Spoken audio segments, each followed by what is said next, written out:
Hi everyone, in this video we're going to be reviewing everything that we've covered in section 1.3, which has to do with all of the operations involving fractions. So go ahead and grab your math notebook and let's go ahead and get started. So a few things that we need to remember when we're dealing with fractions is how to make something that looks like an integer a fraction. So when I talk about things like integers, I'm talking about either nice whole numbers, the nice counting numbers like 1, 2, 3, 4, and 5, the number 0, and the opposites to the counting numbers, so the negative versions of our whole numbers. So -1, -2, and so on. So if I have, for example, a number like number -2, let's say, I can make any integer look like a fraction by simply putting it on top of a 1. Okay, if I put it on top of a 1 or if I put it over a 1. You can do this with every single integer. Okay, so just something to keep in mind, and it's a skill we've been using throughout this section. Something else that we'll need to keep in mind is how to convert a mixed number to an improper fraction.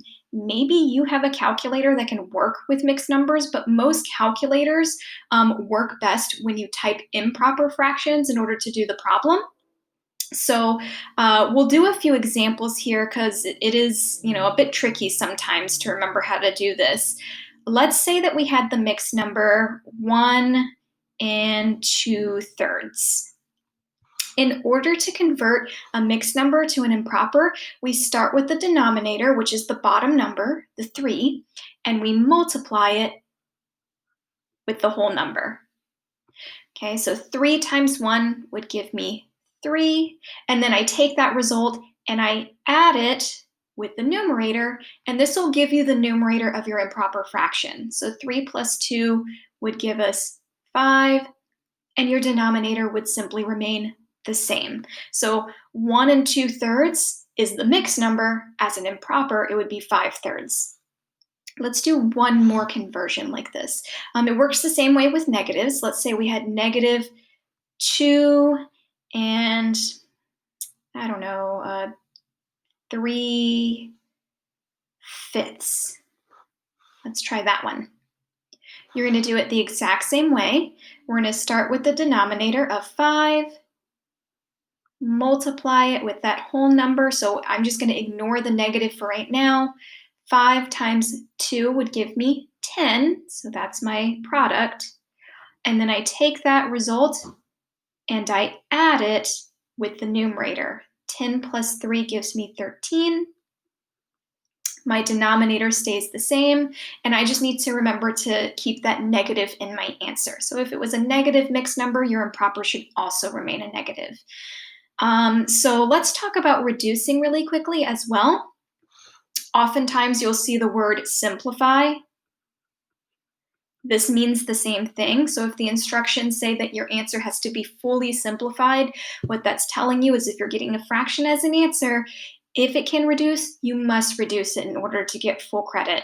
So if we had a fraction like, I don't know, 5/20 or 5 divided by 20, when I'm checking to see if a fraction can reduce, I'm checking both the numerator and denominator and asking myself, can I divide the same thing into both the numerator and denominator evenly to make them both smaller? And for this example, the answer is yes. I could divide both of these by 5 to make each of the values smaller. If I divide 5 by 5, I'll get 1.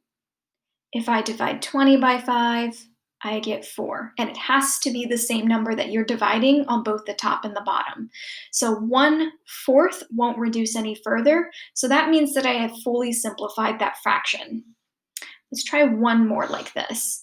Let's say we had a negative 72 divided by 14. Throw a bit of a challenging one on here. So right off the top of my head, I have no idea what this fully simplifies to, but I picked these two particular numbers because I'm hoping that you noticed both of the numbers are even. 72 ends into 2. 2 is an even number, so 72 is also even. 14, hopefully you already know without having to think about what it ends in, is an even number. All even numbers are divisible by 2. There may be a number larger that can reduce both of these values, but I'm going to start with 2 and see what that gets me. This is a good strategy. If you can think of a small number that will start reducing it, maybe reduce in steps. You don't have to reduce all in one go. Of course, if you're using a calculator, most calculators will reduce for you. But as in the previous lessons, I am going to go through these examples without the use of a calculator just to show you how to do it. But you're more than welcome in my class at least to use a calculator. Okay, so if I divide negative 72 by 2, that's going to give me, let me try and do this in my head. That's going to give me 36. And if I divide 14 by 2, that's going to give me 7. Okay, so here's the fraction that I'm dealing with so far. Now, 7 is no longer even, so even though 36 is even, I can't divide both of these by 2 anymore. So I could try to see if other numbers might work. 7 doesn't have a lot of numbers that'll go into it. Only 1 and 7 will work. So really, when I'm looking at this, I'm looking at the numerator and asking myself, is 36 divisible by 7? If I divide it by 1, it's not going to change the value. So if I can divide it by 7, though, I can make it smaller. 36 is not divisible by 7, so this would be my fully reduced answer. And then another thing that we should talk about are equivalent fractions. This is kind of like the opposite of doing reducing. So rather than making the number smaller, you're making them bigger. So let's say we had the number 3/4. And I wanted to find some sort of equivalent fraction for this. You can multiply a fraction by any number to change the way that it looks. And so long as you're doing the same thing to the top and the bottom, those fractions will be equivalent. So for example, I could multiply this top number by 2 and the bottom number by 2. And that's going to give me 3 times 2 is 6, 4 times 2 is 8. So I've got 3/4 and 6/8. Well, 3/4 and 6/8 are going to be equivalent fractions. They look different, but because I multiplied by the same thing on the top and bottom, these are equivalent fractions. This is a strategy that we'll need to use when we're adding and subtracting fractions to change the denominators. Okay, so hopefully you've got all of this in your notebook. If you don't, pause the video now to get anything that you did not write. And I'm going to move on to the next slide. Feel free to rewind as well if at any point you need anything. Okay, so the first lesson that we covered in section 1.3 had to do with adding and subtracting fractions. Go ahead and write everything that you see down into your notebook, and let's do a few examples together. Okay, so at this point, you should have steps 1 through 4 written in your notes. So step 1 is only going to be required when we're adding and subtracting fractions that don't have the same denominators. So when I look at number 1, my denominators, which are the bottom numbers, are not the same, so I will need to use step 1. So what I need to do is I need to rewrite the fractions as equivalent fractions with common denominators. But first I need to figure out what is their common denominator. If you recall from the first lesson that we did, you can list multiples of each of the denominators. So my multiples of 3, I can start with 3 and then just count up by 3s. 4, 5, 6, 7, 8, 9, 10, 11, 12, and I could just keep going. My multiples of 6, I can start with 6 and then just count by 6s, or just keep adding 6 to my previous result. 6 plus 6 would give me 12. 12 plus 6 would give me 18, and I could just keep going. Now, if you notice, right off the bat, the smallest number they have in common is 6. That's my least common denominator, or my least common multiple. So I want to make sure that both of these denominators are 6 so I can add them or subtract them. Well, my first fraction is already good to go, so I don't need to change that one. I'm just going to copy it down in my next line of work. I'm going to bring down this minus sign. And then before I write the next fraction, I need to figure out what would I multiply 3 with to make it a 6. And that answer is 2. So what we're doing here is that last thing that I talked about on the previous slide. We're multiplying the top and bottom by a value to make an equivalent fraction. And don't forget, there's a negative in front of this fraction as well. So I've got 2 negatives here. 1 times 2 gives me 2. 3 times 2 gives me 6. And now that I have the same denominators, I can evaluate. That's a fancy word for do the math and get an answer. Double negatives, I can make them a positive. We sometimes call this keep, change, where we keep the value of the first fraction. We change that first negative to a plus, and we change this second negative to a plus. So we change. So now when I'm looking at this, it should be clear that I'm adding two positive values.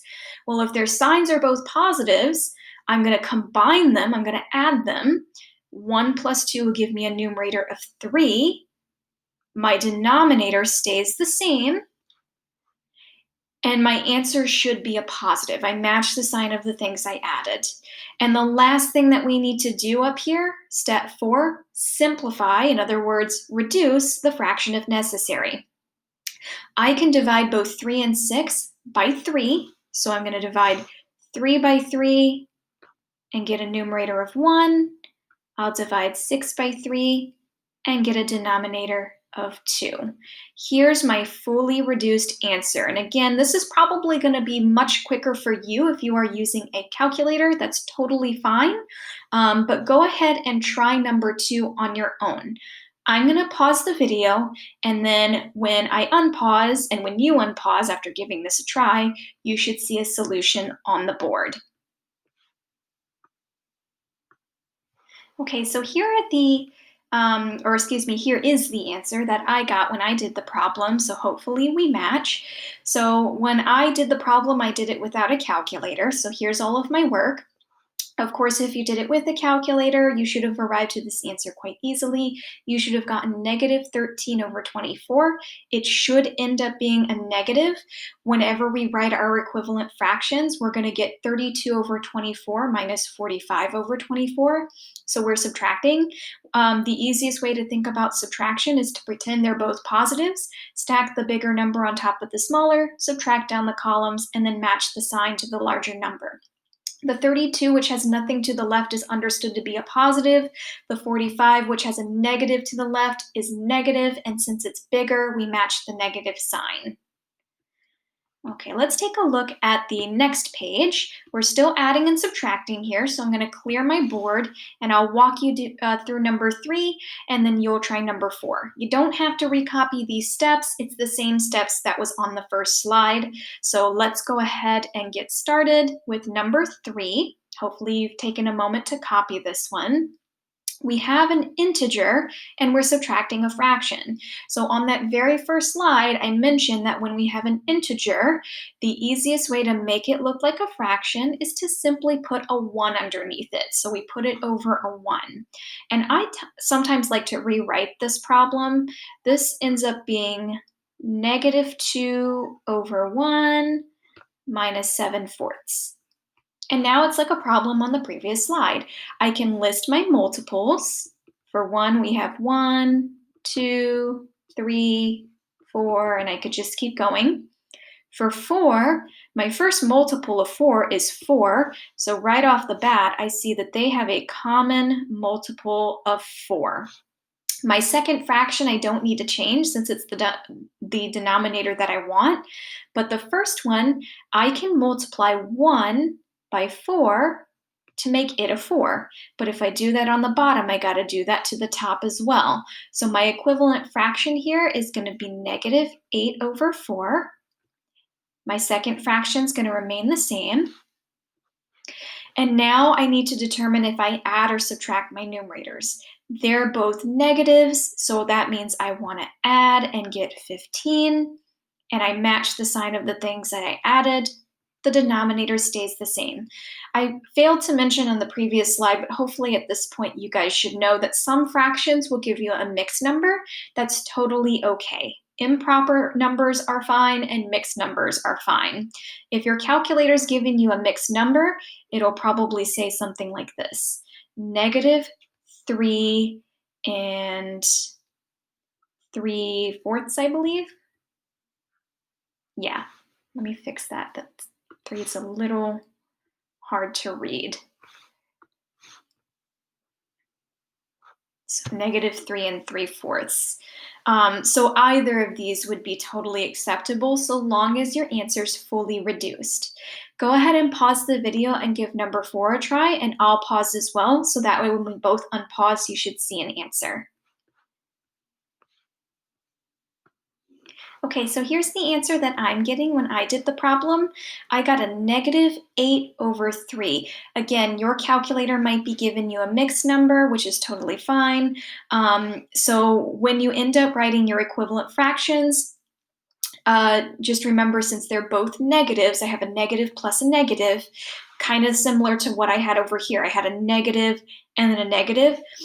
Regardless if there's a plus sign or not, if you see two negatives like this, negative and then minus, or negative plus negative, two negatives, we add the numerators to get 8, and I match the sign of the things I added. -8/3 won't reduce any further. Okay, and then here is another type of problem that we could come across when adding or subtracting. We could end up having a mixed number. So same as before, you don't have to write the 4 steps. We did that part already, but do write number 5. I'll guide you through, and then you'll try number 6. So the first thing that I want to do is convert this mixed number to an improper, which we did on the first slide. We take that denominator and we multiply against the whole number. 3 times 1 gives me 3. And then I add that result to my numerator to make this a 4/3. So this problem now becomes -1/5 plus 4/3. And now it's a problem like before, where I can list the multiples of my denominators to find my least common denominator, and then write my equivalent fraction so I can add or subtract. I'm going to start by listing my multiples of 3. 3, 6, 9, 12, 15, 18, and I could just keep going. For 5, we have 5, 10, 15, and I could keep going, but right off the bat, I notice they've got a 15 in common. That's the smallest number they have in common. So that's what I want to make both of my fractions have a denominator value of. So to go from 5 to 15, I multiply by 3, and I must do that to the top as well. That's going to change this to an equivalent fraction of -3/15, plus, to go from 3 to 15, I multiply by 5. 4 times 5 gives me 20. 3 times 5 gives me 15. And now I can add or subtract. I have a negative and I have a positive. Signs are different, so I must take their difference. So again, off to the side, you can stack the numbers and subtract like this, or you can use a calculator. I'm going to need to borrow here if I'm doing it without a calculator. 10 minus 3 gives me 7. 1 minus nothing gives me 1. So my numerator is going to be 17, and I leave it a positive because the positive value, which is 20, is larger than the negative value of 3, and my denominator stays the same. 17 and 15 don't have anything that can divide evenly into both of them, so here is my final answer. Go ahead and pause the video to give number 6 a try. I'll pause as well and do it out. Here's what I'm getting as my answer.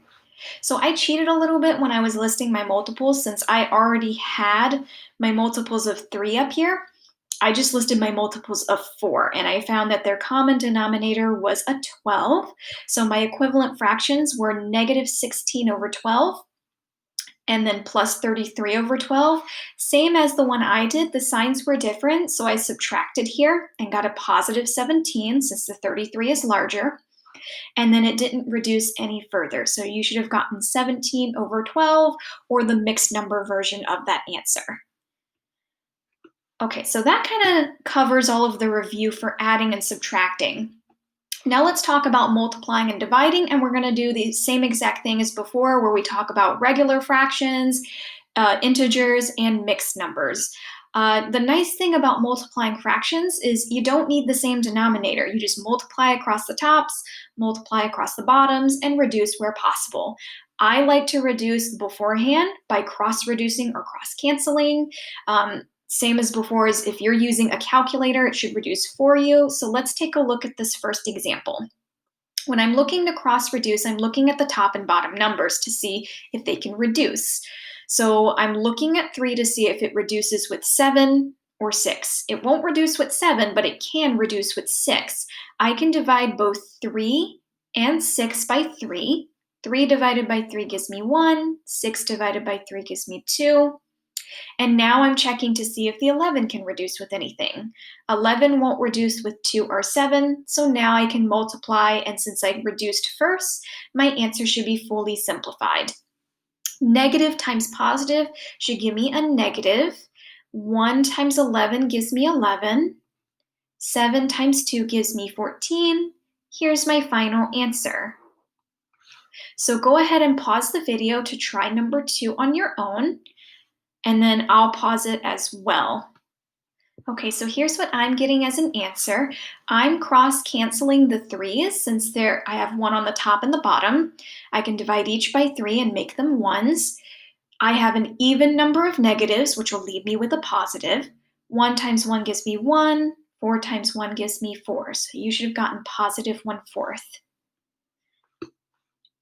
Let's take a look at what we do when we have some integers. Same as before, I'm going to make that integer look like a fraction by putting it over 1. So now this looks like 2 over 1 times 4 over 3. And I'm going to look for things to cross-cancel. I can't reduce 2 with 1, and I can't reduce 2 with 3. I can't reduce 4 with 1 either. In fact, 1 isn't going to reduce anything, and 4 and 3 will also not reduce. So I can just go ahead and multiply here. 2 times 4 gives me 8. 1 times 3 gives me 3. Here's my final answer. Go ahead and pause the video to give number 4 a try. Okay, here's what I'm getting as an answer. So put the 8 over 1 to make it look like a fraction. I cross-reduced the 8 and the 4 since I had an 8 and 4 on top and bottom. You can divide both numbers by 4. 8 divided by 4 gives you 2. 4 divided by 4 gives you 1. I have an odd number of negatives since I only have 1 negative, so you should have gotten a negative answer. And there's 2 ways that you can write your answer. You can write it as a fraction over 1, since that is technically fully reduced, or just as we can make the integers look like fractions by putting them over 1, a fraction over 1 is simply an integer. Either is acceptable.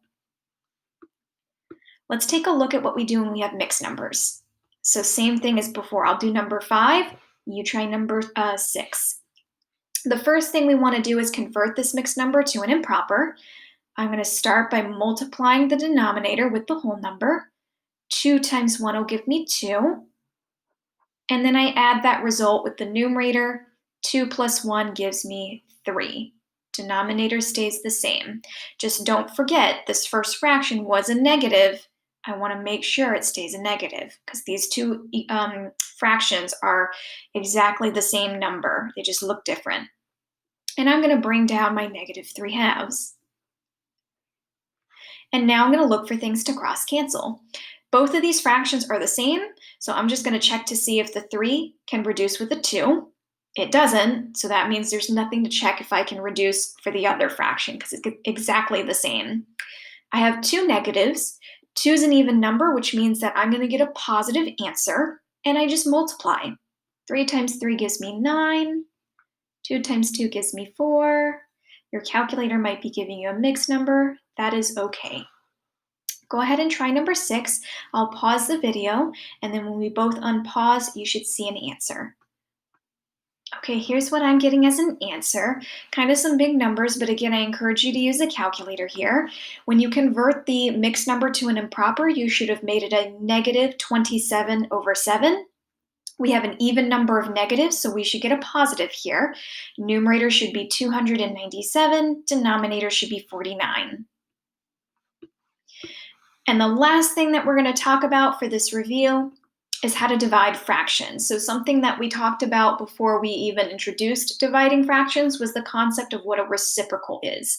A reciprocal, as you might recall, does not mean opposite. Opposite means you're flipping the sign. A reciprocal is a multiplicative inverse of a number. The simple way to explain that is it's kind of like flipping the number upside down. So if I wanted to flip 2/3 upside down to get its reciprocal, it would instead be 3 divided by 2. So you're just flipping the position of the numbers. If you have an integer value, you first want to put it over 1 to see what's the denominator and what's the numerator, and then flip it. It should remain the same sign, however. So if it's negative to start, the reciprocal will also be negative. But instead of being 4 over 1, it'll be 1 over 4. And then the last example we have here is a fraction that will look like an integer. So instead of 1 over 7, it'll be 7 over 1. Or, like I mentioned in the previous slide, we can just write it as an integer value. Okay, so go ahead and copy this information down if you didn't already. And then once you're ready to move on to the next part of the notes, you can just unpause. Okay, so let's do a few examples here. So I mentioned that when we divide fractions, there's an acronym that we sometimes use to help us remember what to do for the problem. We sometimes call it keep, change, flip, or KCF. What we need to do before we can divide is we need to change this to a multiplication problem. We can't just divide straight across. That won't work here. So I'm going to keep the value of the first fraction the same. It's always the first one that remains unchanged. I'm going to change the division to multiplication, and I flip the second fraction upside down to yield its reciprocal. It's always the second fraction that gets flipped like this, never the first one. And now it becomes a multiplication problem, which we should know how to do. I'm going to cross cancel the 5s since they're diagonally across. They both match, so I can make them both 1s. I can do the same exact thing with the 3s and make them 1s as well. 1 times 1 gives me 1. 1 times 1 gives me 1. I have 2 negatives, which is an even number of negatives, so I get a positive. So I can write it as positive 1 over 1 or simply 1. So here's my answer. Go ahead and try number 2 on your own. When you unpause the video, you'll see a solution. Here's what I'm getting as an answer, another integer value here. So we keep the value of the first fraction the same. I changed the division to multiply, and I flipped the second fraction upside down. I had 8s diagonally across from each other, so I was able to cross cancel them completely, making them 1s. And then I just multiplied. You should have gotten negative 13 over 1 or negative 13. Let's talk about what we do when we have an integer somewhere in the problem. It doesn't matter whether that integer comes first or second. The first thing you want to do is make that integer look like a fraction by putting it over 1. So this really becomes 1/2 divided by negative 10 over 1. Now I'm going to do keep, change, flip, where I keep the first fraction the same, change the division to multiply, flip that second fraction upside down. And it doesn't matter where you put the negative, if you sit it out front of the whole fraction or attach it to the 1 or attach it to the 10, so long as it's attached somewhere to show that this number is actually negative. There's nothing that's going to cross cancel or reduce here because I only have 1s up top, and the 1s are not going to turn into anything smaller. And even though you're probably looking at the 2 and the 10 and saying, well, they're both even, can't I reduce those? I can't reduce when numbers are side by side like this. You can only cross reduce and cross cancel when you've got a number on the bottom and on the top. So I'm just going to multiply here. I get a positive times a negative gives me a negative. 1 times 1 gives me 1. 2 times 10 gives me 20. And this is fully reduced or fully simplified. Go ahead and try the next one on your own. Here's what I'm getting as an answer. So I made the 2 look like a fraction by putting it over 1. Then I did keep, change, flip. Nothing cross-canceled or reduced here, so I simply multiplied to give me 3/8. And then the last set of examples that we're going to talk about for our review today has to do with dividing when one of them is a mixed number. So same as before, go ahead and copy this example down in your notes. I'll walk you through 5. You'll try number 6. And you could probably already guess what we're going to do first. We're going to convert this mixed number into an improper. So I'm going to start by taking that 3 and multiplying it with the whole number of 1. I get 3. And then I add that result to the numerator to get 4. So this is -4/3, careful not to drop that negative, divided by -3/2. And now I can do keep, change, flip. I'm going to keep this improper the same. I change this to multiply. I flip the second fraction upside down to give me a -2/3. And now I look for things to cross-cancel or reduce. The 4 can't reduce with a 3, and the 2 can't reduce with the 3. So now I'm just going to multiply. I have an even number of negatives because I have 2 of them. 4 times 2 gives me 8. 3 times 3 gives me 9.